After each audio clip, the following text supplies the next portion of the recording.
64년 만에 아시안컵 우승에 도전하는 대한민국 축구대표팀이 결승 티켓을 놓고 요르단과 한판 승부를 벌입니다. 피파 랭킹 23위 한국은 87위인 요르단과 역대 전적에서 3승 3무로 앞서고 있습니다. 단 한 번도 패배한 적이 없습니다. 그러나 한국은 이번 대회 조별리그 2조 2차전서 요르단과 졸전 끝에 2대2 무승부를 거두며 자존심을 구긴 바 있습니다. 상대의 강한 압박을 제대로 뚫지 못한 허술한 조직력에 2골이나 내주며 힘든 경기를 펼쳤었습니다. 그래도 객관적인 전력상 한국이 유리한 것이 사실입니다. 한국과 요르단의 현재 발생된 문제점이 무엇인지 축구 일주간지에서 자세히 알아보고 우리 대표팀의 승리 가능성도 알아보겠습니다.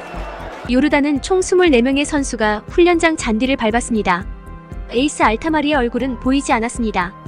그는 프랑스 리그 몽펠리에에서 뛰고 있는 선수로 저돌적인 드리블과 날카로운 왼발을 겸비한 윙어입니다. 말레이시아와 조별리그 1차전에선 환상적인 중거리골을 포함해 멀티골을 뽑아냈습니다. 한국을 상대로도 이미 위협적인 모습을 보여줬습니다. 중동 방송사에 따르면 알타마리는 피로가 누적돼서 실내에서 따로 훈련 중이라고 설명했습니다. 다만 그는 전날 부상 의심에도 훈련을 정상적으로 소화했기에 한국전 출전 가능성은 여전히 열려 있습니다. 소통의 오류였던 건지 혹은 의도적인 연막 작전인지는 알 수 없습니다.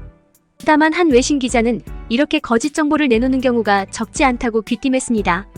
확실한 건 알타마리의 컨디션이 현재 100%는 아니라는 점입니다. 열심히 알타마리를 찾았지만 해가 뉘엿뉘엿 넘어갈 무렵인데다가 취재진과 먼 곳에서 훈련이 진행됐기에 선수들 얼굴을 구분하기도 어려웠습니다. 한국 기자들이 그를 찾지 못하는 것인지 그가 아예 안 나온 것인지 정확히 알 수가 없었습니다. 알타마리와 닮은 선수를 두고 알타마리가 맞는지 아닌지 심도 높은 토론이 오가기도 했습니다. 또 이번 대회에서 2골을 넣은 무사 알타마리도 컨디션이 좋지 않은 것으로 알려졌습니다. 더불어 요르단의 팀 분위기도 좋지 않은 것으로 알려졌습니다. A매치 125경기서 35골을 넣은 함자 알 다르두르가 감독과 다툰 뒤 팀을 떠난 것으로 전해졌습니다. 그에 반해 한국 대표팀은 최근 훈련장에서 경기에 뛰는 선수와 못 뛰는 선수들 모두 경기에 집중하고 있습니다.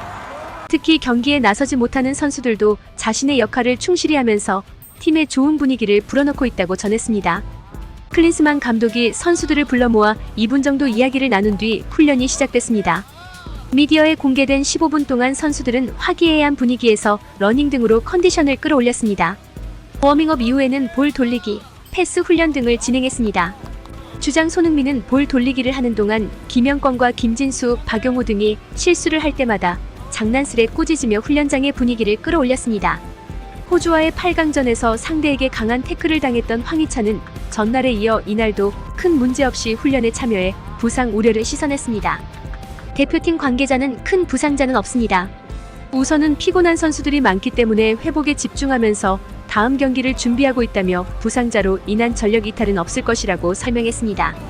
이와는 별개로 대표팀 수비의 핵심 김민재가 8강전에서 옐로카드를 하나 추가하며 조별리그 1차전에서 받은 옐로카드에 이어 경고 누적으로 4강전 출전이 불발된 것도 한국에게는 악재입니다. 김민재의 공백은 정승현이 메울 가능성이 높습니다. 불행 중 다행인 것은 정승현이 왼쪽 수비수 서령우, 중앙 수비수 김영권, 골키퍼 조현우와 소속팀에서부터 계속 호흡을 맞췄기 때문에 수비 조직력에 대한 걱정은 하지 않아도 된다는 점입니다. 여러 조건들이 한국에 유리하게 작용하고 있습니다. 조별리그에서 한번 맞붙은 요르단과 오는 7일 오전 0시 준결승전 치릅니다. 요르단을 꺾고 결승에 오르기를 바라봅니다. 이상 축구 일주간지였습니다. 구독과 좋아요는 제작에 큰 힘이 됩니다.